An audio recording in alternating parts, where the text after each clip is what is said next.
everyone, great to see you back on the Windsor family here. We bring you breaking news, fascinating stories, and little-known mysteries of the royal family. Make sure to like this video and subscribe so you won't miss any updates. Meghan, Duchess of Sussex, arrived in Cape Town, South Africa for what was meant to be a heartwarming visit to the Mothers to Mothers organization, a charity supporting local women and children affected by HIV. Dressed in a loose khaki dress and radiant with her usual confidence, she carried with her a collection of donated items, books, pens, and children's clothes, many of which, she proudly explained, had once belonged to her infant son, Archie Harrison Mountbatten Windsor. On paper, it seemed like an act of generosity, a gesture of empathy from a royal mother to struggling mothers. But the reality of that day soon took a turn that left many witnesses speechless. Upon entering the small community center, Meghan tried to set the tone by inviting the women to join her in a circle on the ground, saying she wanted to connect as equals.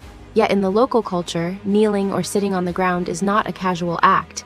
It is a gesture of mourning, a posture reserved for moments of deep sorrow or loss. Still, Meghan insisted, gesturing with her hands and urging everyone to follow her example. Some women hesitated, exchanging uncertain glances, while others, holding their babies tightly, awkwardly knelt, unsure how to refuse a duchess. Two of them, however, remained standing. Meghan's smile stiffened. With a forced laugh, she pointed to the woman behind her and asked an assistant to move her aside, instructing her to sit on a chair farther back. It was a subtle but unmistakable move to reclaim the center of attention. The woman in pink, displaced from the front row, bit her lip and glared, her expression darkened by quiet indignation. Meghan, unfazed, continued to smile for the cameras.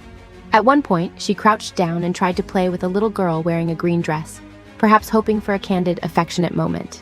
But the child refused to come closer, looking down at her dessert instead.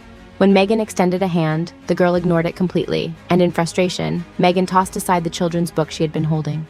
Moments later, she began distributing Archie's old clothes, holding up tiny onesies and baby hats, as though presenting royal treasures.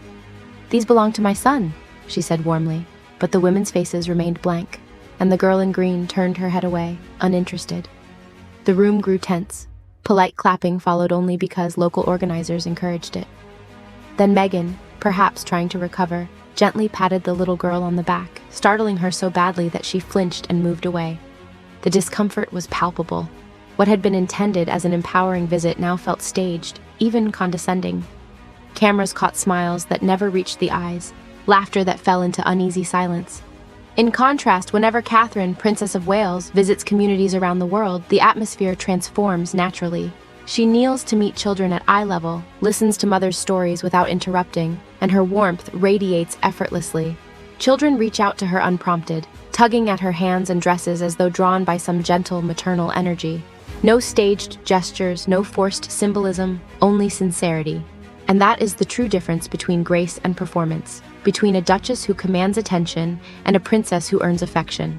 As one local woman later whispered, "A swan does not try to prove it is graceful, it simply is."